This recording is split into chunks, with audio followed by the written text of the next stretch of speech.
কি পাড়ার লোক নেই? আসসালামু আলাইকুম এভরিওয়ান। এখন আপনাদের এই পাড়ার লোক নেই কথাটা ব্যাখ্যা করি।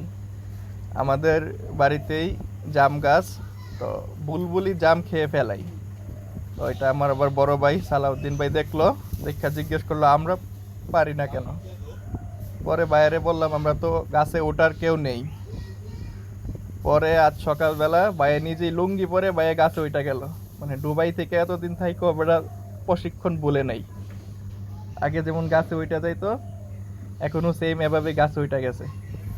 আন্দা বেড়াই দেখো মগ ডালে হইতা বেড়া জাম ফাটতাছে। আজকে ভর্তা হবে কাসুন্দি দিয়ে, কাঁচামরিচের পেস্ট দিয়ে, আর শুকনা মরিচ মিক্স। আজকে দারুণ ভর্তা হবে। ধন্যবাদ সালাউদ্দিন ভাই।